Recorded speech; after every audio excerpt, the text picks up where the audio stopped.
ගාන තමයි නංගි මල්ලි 2017 අවුරුද්දේ අහලා තියෙන ගාන තමයි මේ ගාන. එතකොට මේ ගානේ කියලා තියෙන කතාව තමයි මෙයාගේ අර සිම්පල් අරේ එකක x ලු මෙයාගේ අරේ එකක x තන 2යි කියලා ගාන කියලා තියෙනවා. ඒ වගේම වර්ගමූල 2 සමානයි 1.41 ලෙස ගන්න කියලා ගාන කියලා තියෙනවා නංගි මල්ලි. එතකොට දැන් මේ ගාන කියලා තියෙන වර්ග සම්බන්ධතාව තෘප්ත කරන්න කියලානේ. හරි. අපි ගාන හදාගෙන ගියොත් දැන් මේ ගාන අපිට දෙන කතාව තමයි මෙයාගේ වර්ගඵලය මෙයාගේ වර්ගඵලය සමානයි. මෙයා කියන්නේ අර්ධ වෘත්තයක්. අර්ධ වෘත්තයක වර්ගඵලය හොයන්නේ කොහොමද? සම්පූර්ණ වෘත්තයක කියලා කියන්නේ සම්පූර්ණ වෘත්තයක වර්ගඵලය කියලා කියන්නේ phi r ගේ දෙවෙනි බලය නම් අර්ධ වෘත්තයක වර්ගඵලය කියන්නේ නංගි මල්ලි phi r වර්ගය මොනවා කරන්න ඕනේද? අර්ධ වෘත්තයක් කියලා කියන්නේ වෘත්තයකින් භාගයක්නේ. සම්පූර්ණ වෘත්තයක වර්ගඵලය කියන්නේ phi r වර්ගය නම් මෙයාගේ වර්ගඵලය වෙන්නේ කොහොමද? phi r වර්ගයේ බෙදීම 2. සම්පූර්ණ වෘත්තයක් කියලා කියන්නේ phi r වර්ගය. එතකොට එයාගේ වෘත්තයකින් භාගයක් කියලා කියන්නේ phi r වර්ග බෙදීම 2. මේ තියෙන්නේ කේන්ද්‍රික ඛණ්ඩයක්නේ. මේ කේන්ද්‍රික ඛණ්ඩයේ වර්ගඵලය ඕනෑම කේන්ද්‍රික ඛණ්ඩයක වර්ගඵලය හොයන්නේ නංගි මල්ලි 360න් θ ගුණ කිරීම phi r වල වර්ගය. මෙයාගේ θ කියන්නේ අංශක කීයද? 90යි. 360න් 90 ගුණ කිරීම phi r වල වර්ගය.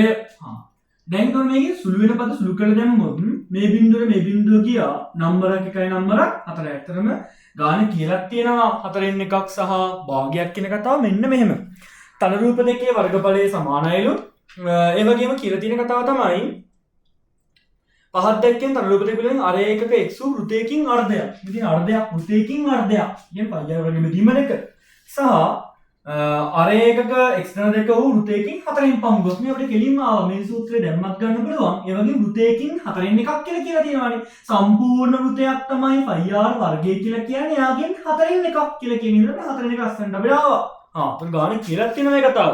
නමුත් නංගි මල්ලි යම් කේන්ද්‍රික ඛණ්ඩයක වර්ගඵලය හොයද්දී සූත්‍රයෙන් ගන්න එක හරි ලේසි. හරි. එතකොට අපිට කරන්න තියෙන්නේ තමයි මේ අපි r කියලා කියන්නේ අරේනේ. අපි මේ phi r වර්ග බෙදීම 2 කියන වර්ගඵලයෙන් ඉන්නේ මෙයාගේ වර්ගඵලයනේ. මෙයාගේ අරේ කියන්නේ කවුද නංගි මල්ලි? x. එහෙනම් r වෙන කවුද දාන්නේ? x. x ගේ දෙවෙනි බලය. phi r කියන්නේ x ගේ දෙවෙනි බලය බෙදීම 2 සමානයි. phi අකුර එහෙමම ගමු 4න් 1යි phi r කියලා කියන්නේ x ධන 2 දෙවෙනි බලය නංගි මල්ලි. එතකොට අපිට කරන්න පුළුවනි මම කරන වැඩේ බෙදීමේ 2 සමාන කිරීමෙන් එහා පැත්තට යනවා. මොනවා වෙලාද? ගුණ කිරීමේ 2ක් වෙලා. phi x ගේ දෙවෙනි බලය මේ බෙදීමේ 2 යවුව සමාන කිරීමෙන් එහා පැත්තට ගුණ කිරීමේ 2ක් වෙලා. මේ පැත්තෙන් ආපු 2 එකක්ම දානවා ගුණ කිරීමේ 2. දැන් මේ දෙවරක් 1යි දෙවරක් 2යි කියලා. මේ phi දානවා එහා පැත්තට මොනවා වෙලාද? phi x ගේ දෙවෙනි බලය කියන්නේ phi ගුණ කිරීම x ගේ දෙවෙනි බලය. ගුණ කිරීමක් සමාන කිරීමෙන් එහා පැත්තට යද්දී බෙදීමක් බවට පත් වෙනවා. මේ phi මේ phi කැපිලා ගියා. දැන් මේ පැත්තේ ඉන්නේ කවුරු විතරමද? x ගේ දෙවෙනි බලය සමානයි. මෙතන ඉන්නවා x ධන 2 දෙවෙනි බලය x ධන 2 දෙවෙනි බලය බෙදීම 2. මම කරන වැඩේ තමයි නංගි මල්ලි මේ බෙදීමේ 2 සමාන කිරීමේ මේ පැත්තට දාගන්න. මේ බෙදීමේ 2ක් තියෙනවානේ. මේ බෙදීමේ 2 කියන එක නා දැන් මෙතන අපිට ඉතුරුනේ මොකද්ද? මම නැවත තව පොඩ්ඩක් සුළු කරොත් දෙවරක් 1යි දෙවරක් 2යි x ධන 2 දෙවෙනි බලය ලැබෙ ඉන්නවා නංගි මල්ලි. මේ දෙකේ ඉලක්කම හරිය ඉන්නවා. මම කරන වැඩේ තමයි මේ x ගේ දෙවෙනි බලය මම ලියා ගන්නවා ඔය විදිහට සමාන කිරීමත් ඔය විදිහට දා ගන්නවා. x ධන 2 දෙවෙනි බලය කියන්නේ පළමු පදයේ වර්ගය මැද ලකුණ දෙක වතාවක් පද දෙකේ ගුණිතය ධන අගපදයේ වර්ගය. අගපදය මේ වර්ගායිතියම සුළු කරගත්තා. මේ බෙදීමේ 2 කියන එක කියලා එහෙම්ම ඉන්නවා. මම කරන වැඩේ තමයි බෙදීමේ 2 සමාන කිරීම මේ පැත්තට ගන්නවා. ඉන්නේ කවුද කියන්නේ? එතකොට බෙදීමේ 2ක් සමාන කිරීමකින් එහා පැත්තට දැම්මොත් බෙදීමක් සමාන කිරීමෙන් එහා පැත්තට දැම්මොත් ගුණ කිරීම බවට පත් වෙනවා. සමානයි x දෙවෙනි බලය දෙවරක් 2 4යි x ධන දෙවෙනි 2 දෙවෙනි බලය කියන්නේ උත්තරේ කීයක් කියලා නම් ඉවරයි. 4ක් බවට පත් වෙනවා. 4ක් බවට පත් වෙනවා. එතකොට මම එදත් කියලා තියෙනවා තව ඊළඟ past papers කලින් past papers එකක් මම කතා කරලා තියෙනවා. තවත් අංගික මල්ලියට පැත්තකින් මේවා සුළු කරගන්න පුළුවන් විදිය. කොහොමද සුළු කරගන්න පුළුවන් විදිහක් තියෙනවා.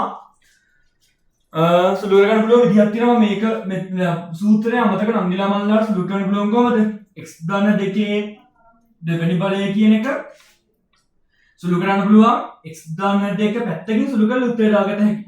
සූත්‍රය අමතක නංගිලා මල්ලාට මේ x කින් සුළු කරා x ගේ දෙවෙනි බලය මේ x මේ දෙකෙන් ගුණ කරා 2x මේ 2 x කින් ගුණ කරා 2x මේ ධන 2 ධන 2කින් ගුණ කරා ධන 4 උත්තරය එනවා x ගේ දෙවෙනි බලය ධන 4x ධන 4 මේ එකම තමයි ආවේ ඒක පැත්තකින් සුළු කරලා උත්තරය දාන්න පුළුවන් වර්ගායතයේ සූත්‍රය අමතක නංගීක් මල්ලියට හරි එතකොට දැන් කරන්න තියෙන්නේ තමයි මේ සම්පූර්ණ පද ටික මේ පැත්තට ගන්න.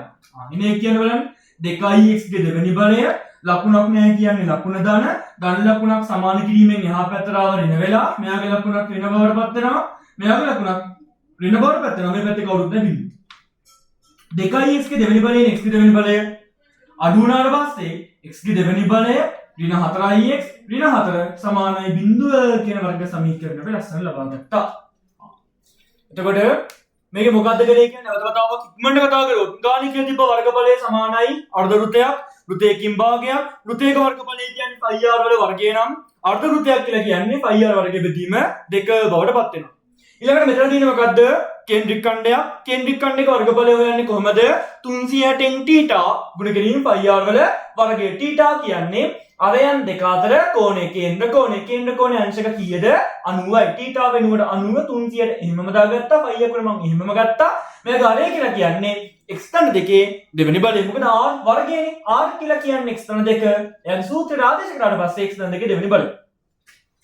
ඊට පස්සේ සුළු කරන පද සුළු කරන් ගියාට පස්සේ නම් කිව්වල අපිට ආව x ගේ දෙවෙනි බලය සමානයි මෙහෙම කියලා මම කරපු වැඩේ මේ බෙදීමේ දෙක මේ සම්පූර්ණ බෙදීමේ දෙක සමාන කිරීම මේ පැත්තට දාගත්තා. එතකොට එනවා 2x ගේ දෙවෙනි බලය සමානයි x වර්ග ධන 4x ධන 4 කියලා. එතකොට මම කරේ මොකද්ද මේ සම්පූර්ණ පද ටික මේ පැත්තට දාගත්තා. එතකොට ආව 2x මේ ධන ලකුණක් සමාන කිරීමෙන් එහා පැත්තට ආව වෙන වෙලා ධන ලකුණක් සමාන කිරීමෙන් එහා පැත්තට ආව වෙන වෙලා ධන ලකුණක් සමාන කිරීමෙන් එහා පැත්තට ආව වෙන වෙලා අන්තිමට වර්ග සමීකරණය තමයි x වර්ග ඍණ 4x ඍණ 4 සමානයි බිඳුව කියන වර්ග සමීකරණය අපිට ගන්න පුළුවන් වුණා නම් කිව්වනේ. හරි ඊට පස්සේ දැන් මෙයාව හදන්න පුළුවන් වර්ග සමීකරණ කලින් වීඩියෝස් එකෙන් බැලුවා නම් ඔකට දන්නවා පියවර භාවිතයෙන් හදන්න පුළුවන් සූත්‍ර භාවිතයෙන් හදන්න පුළුවන්. ගොඩක් නම් ගිලවල්ලා සූත්‍ර භාවිතයෙන් ගන්න හදනවා මම පියවර භාවිතයෙන් ගන්න දන්නම් මේකත්.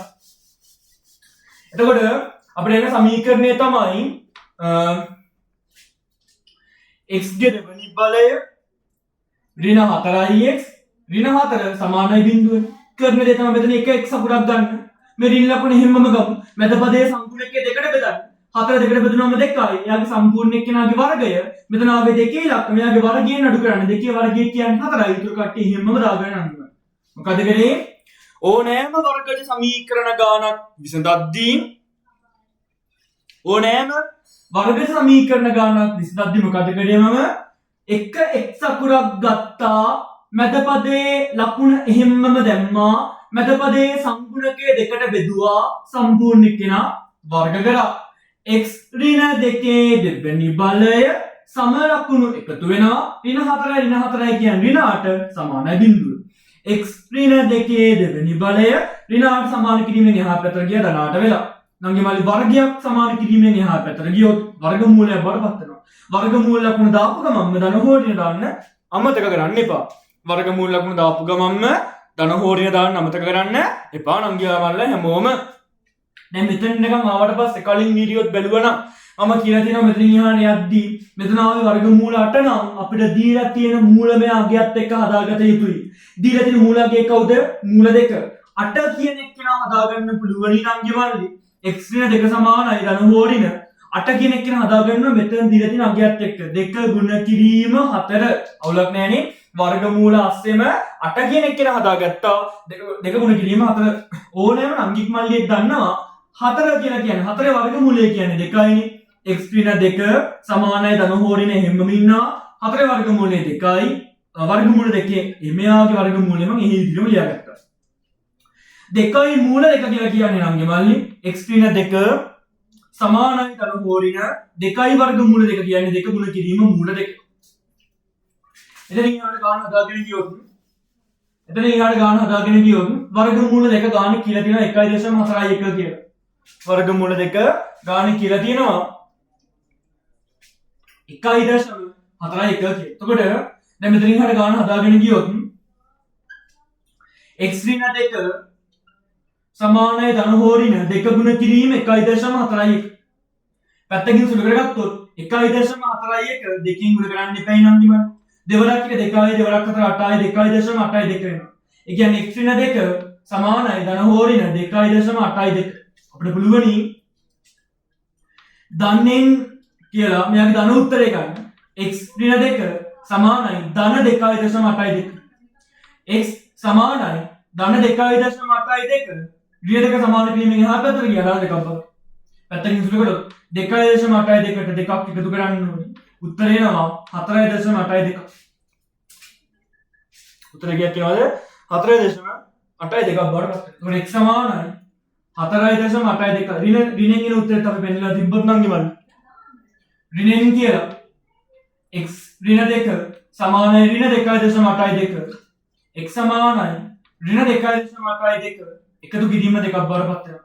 අපි පැත්තකින් සුළු කරොත් නම් කිව්වනේ දන්නවා විරුද්ධ ලකුණු අඩු වෙනවා. ලෝකකෙන් පොඩ්ඩක් ලෝකක ලකුණ. ඔය ලෝකක ලකුණ කියන්නේ කවුද කියලා බලන්න. මේකෙන්. දිය 2.82 මේ 2.82 ලෝකක ලකුණ තමයි. ලෝකක ලකුණ තමයි ඍණ කියලා කියන්නේ. එතකොට එනවා 2.82කින් දෙකක් අඩු කරන්න ඕන. මම කියනවා දශමයේ සංඛ්‍යා සහ පූර්ණ සංඛ්‍යා අඩු කරද්දී මේ දෙකේ ඉලක්කම ලියන්නේ මෙයාට ටින්වත් මෙයාට ටින්වත් මේ දශම ස්ථානයේ කලින් කියන සංඛ්‍යාවට යටින්. උත්තරේ නේද එතකොට 0.82. නංගි ඍණ දිගක් නංගි මල්ලි දිගක් කියන එක කෙනා ඍණ වෙන්න බෑනේ. මොකද අරය කියලා අපි අරය නෙමෙයි x කියලා කියන්නේ. ඇත්තටම අර්ධවෘත්තයේ අරයනේ x කියලා කියන්නේ. එතකොට දිගක් කියන එක කවදාවත් ඍණ වෙන්න බෑ. දිගක් ඍණ වෙන එක. එම නිසා x සමානයි 4.82 කියලා අපිට ඔප්පු කරත හැකියි. එතකොට දැන් ගානේ අහලා තියෙනවා නංගි මල්ලි දශම ස්ථාන වැටීමක් ගැන. දශම ස්ථාන ලැබී උත්තරේ ගත්තට පස්සේ මේ උත්තරේ ගත්තට පස්සේ අපෙන් අහලා තියෙනවා අර්ධ වෘත්තයේ අරය කියන එක්කෙනාව අර්ධ වෘත්තයේ අරය කියන එක්කෙනාව. එතකොට නංගි මල්ලි මේ වගේ ගානක අපෙන් අහලා තිබ්බ කතාවම ගත්ත දශම ස්ථාන වැටීමක් ගැන අහලා තිබ්බනේ. දශම ස්ථාන වැටීමක් ගැන අහලා තිබ්බා. එතකොට දැන් අහලා තියෙන අපි දැන් ඍණාවකිය ප්‍රතික්ෂේප කරාට පස්සේ එක්ස්ට්‍රා දාලා ගිය තමයි 4.8යි 2 කියලා කියන මම ගාන පොඩ්ඩක් මැකුවොත් උතර බලාගන්න ගාන පොඩ්ඩක් මැකුවොත් x සමානයි 4.82 අපෙන් අහලා තියෙන්නේ පළමු දශම ස්ථානයේ ගැනනේ. ඒ කියන්නේ දශම ස්ථාන එකකට අහලා තියෙන්නේ. ඒ කියන්නේ පළමු දශම ස්ථානයේට වට යන්න කියලා අහලා තියෙන්නේ. එතකොට මතක තියාගන්න දශම තිතෙන් පස්සේ ඉන්න පළවෙනි සංඛ්‍යාව පළමු දශම ස්ථානය. දශම තිතෙන් පස්සේ දෙවන එක්කිනා දෙවන දශම ස්ථානය. හොඳට මතක තියාගන්න පළමු දශම ස්ථානය කියන්නේ මෙයාටනේ. පළමු දශම ස්ථානයට වට යන්න කිව්වත් දශම ස්ථාන එකකට අදාළ උත්තරේ ලබා ගන්න කියලා කිව්වත් ඒකින් කියන්නේ දශම ස්ථානයකට වට යන්න කියලා. එතකොට හොඳට මතක තියාගන්න මේ ඉන්නේ පළමු දශම ස්ථානය. එයාට වට යන්න කියලා කිව්වොත් මෙයා දිහා බලලා අල්ලපු සංඛ්‍යාව දෙස චුට්ටක් බලන්න. අල්ලපු සංඛ්‍යාව 5 හෝ 5ට වඩා වැඩි නම් මෙයාට එකක් එකතු කරනවා. වැඩි නැත්තම් කරන්න තියෙන්නේ බිඳුව දාලා එහෙමම ලියන එක. ඒකට උත්තර එනවා x සමානයි 4.8. මොහොතකට හිතන්න මම ওই කතාව කියපු කතාව පැහැදිලි කරන්න මෙන්න මෙහෙම හිතන්න මොහොතකට x තාව නංගි මල්ලි 2.3යි 4ක් කියලා. ඔයාලට කියනවා පළමු දශම ස්ථානයේට වට යන්න කියලා. පළමු දශම ස්ථානය කියන්නේ මෙයා නේද? මෙයා නේද? දැන් අල්ලපු සංඛ්‍යාව දිහා බලන්න. මෙයා 5 වෙන්නත් පුළුවන් 5ට වඩා වැඩි වෙන්නත් පුළුවන්. 5 හෝ 5ට වඩා වැඩි නම් අපිට කරන්න තියෙන්නේ මෙතනට එකක් එකතු කරන එක. දැන් 5 හෝ 5ට වඩා වැඩි නෑනේ. එහෙනම් ඒ විදිහටම ලියන්න තියෙන්නේ 2.3යි උත්තරේ. හිතන්න මොහොතකට එක්ස්ට්‍රා දාලා වගයක් ආවා 4.78 කියලා. ඒක දැන් බලන්න පළමු දශම ස්ථානයේ වට යන්න කිව්වොත් පළමු දශම ස්ථානය කියන්නේ මෙයානේ.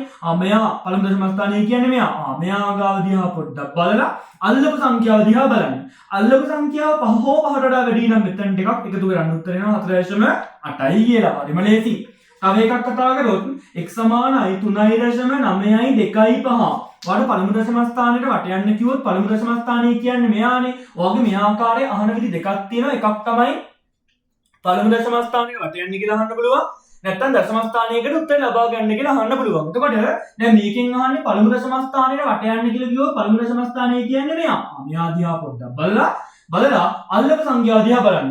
අල්ලපු සංඛ්‍යාව 5 හෝ 5 වෙන්නත් පුළුවන් 5කට වැඩි වෙන්නත් පුළුවන්. කරන්න තියෙන්නේ මේ පැත්තට එකක් එකතු කරන්න. හැබැයි මේ ගානේ මෙයා 5 හෝ 5කට වැඩි නැහැ. එහෙනම් පළමු දශම ස්ථානයේ කිව්වොත් ඔයාගේ උත්තරේ ඉන්න ඕනේ එක දශම ස්ථානයේ උත්තරේ කීයක් යනවද? x සමානයි 3.9 කියනවා. තව අන්තිම තව ගානක් කතා කරොත් x සමානයි 4.7යි 5යි 2 වගේ ගානක් තිබ්බොත් ඔයාලට කියනවා පළමු දශම ස්ථානයේ වට යන්නේ කියලා. නංගි මලේ පළමු දශම ස්ථානයක වට යන්නේ කිව්වොත් ඔයාගේ දශම ස්ථානයෙන් පස්සේ උත්තරේ කීයක්ද ඉන්න පුළුවන්? එක ඉලක්කමයි ඉන්න පුළුවන් වෙන්නේ. එක ඉලක්කමයි ඉන්න පුළුවන් පළමු දශම ස්ථානය කියලා කිව්වොත්. දශම ස්ථාන දෙකකට උත්තරේ ලබා ගන්න කිව්වොත් ඔයාගේ උත්තර අනිවාර්යයෙන්ම ඉන්න ඕනේ දශම ස්ථානයෙන් පස්සේ ඉලක්කම් කීයක්ද? දෙකක් නංගි මලේ. එතකොට දැන් මේ ගාන කතා කරොත් ඔයාලට කියනවා පළමු දශම ස්ථානයේට වට යන්න නැත්නම් පළමු දශම ස්ථානයකට උත්තරේ ලබා ගන්න කියලා කියනවා. පළමු දශම ස්ථානය කියන්නේ මෙයා දිහා පොඩ්ඩක් බලලා අල්ලපු සංඛ්‍යාව දිහා බලන්න.